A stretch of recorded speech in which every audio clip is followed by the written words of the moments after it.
नमस्कार, जोहार। धुमकुड़िया के प्लेटफॉर्म पे आप सभी का स्वागत है। आइए आज जानते हैं संथाल हुल के बारे में। संथाल हुल की शुरुआत कहाँ हुई थी, इसके पहले नायक कौन थे, तो सुनते हैं संथाल हुल की पहली घटना।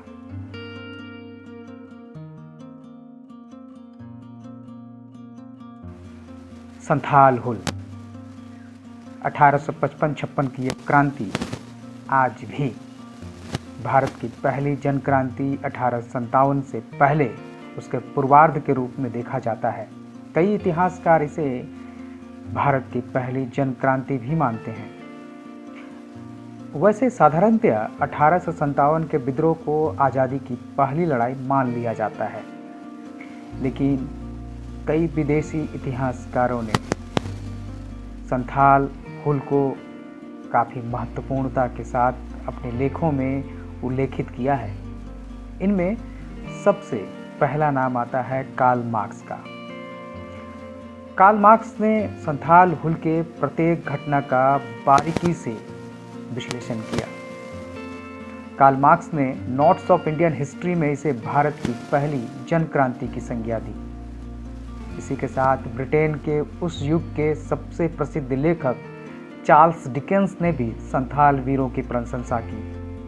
हाउस होल्ड वर्ड्स पत्रिका में 1856 में चार्ल्स डिकेंस ने रूसियों की जगह संथालों की प्रशंसा की। यह एक ऐसा आंदोलन था जिसमें केवल संथाल ही नहीं बल्कि अन्य समुदाय के लोग भी शामिल थे। जहां तक सवाल संथाल हुल की शुरुआत की होती है तो भोगनाडीह में इस आंदोलन की व्यापकता नजर आती है, लेकिन इसकी पहली चिंगारी लिट्टीपाड़ा से फूटी थी।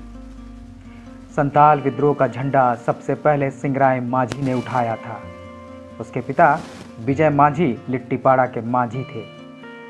किसी भी आंदोलन की शुरुआती घटना बहुत साधारण मालूम पड़ती है, कई बार वो इतिहास के पन्नों में खो भी जाती है। संथाल हुल के साथ भी ऐसा ही हुआ है। भोगनाडीह को जितनी महत्वपूर्णता के साथ दिखाया जाता है, लिट्टीपाड़ा उतने ही सूक्ष्म दृष्टिकोण से खो जाता है। विद्रोह की पहली चिंगारी लिट्टीपाड़ा से भड़की थी। लिट्टीपाड़ा वर्तमान में झारखंड के पाकुड़ जिले में है। लिट्टीपाड़ा के पास ही आम्रपाड़ा में एक साहूकार थे, केनाराम भगत। वो साहूकार था, व्यापारी था, और वो एक शोषक व्यापारी था। लिट्टीपाड़ा के ही माझी विजय माझी ने उससे कुछ कर्ज लिया हुआ था। ऋण था, चुकता कैसे, लाख चुकाने पर भी बढ़ता जा रहा था। इसी संदर्भ में केनाराम भगत ने एक झूठा केस विजय माझी पर कर दिया। विजय माझी के यहाँ कुर्की का वारंट तामील कराने के लिए जंगीपुर के मुंसीब का चपरासी गया। जब वो विजय माझी के पास गया तो विजय माझी ने उसको झूठे केस के कारण थप्पड़ मार दिया। अब तो बात बढ़ गई। साहूकार केनाराम भगत ने इस घटना की सिफारिश बरहेट के दरोगा महेश दत्त के पास किया। बरहेट के दरोगा महेश दत्त ने विजय माझी को गिरफ्तार कर भागलपुर जेल भेज दिया, जहां धीरे धीरे उसकी मृत्यु हो गई। इस घटना से उसका पुत्र सिंगराय बदले की आग में भड़क गया। उसने विद्रोह का झंडा उठा लिया।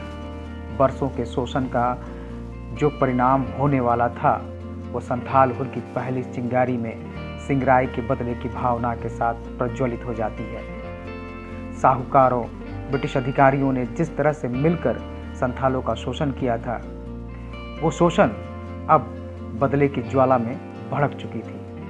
सिंगराय ने एक ब्रिटिश रेलवे अधिकारी मिस्टर थॉम्स के पत्नी और बहन की हत्या कर दी। ब्रिटिश अधिकारी इस घटना के बाद सिंगराय को ढूंढने लगे।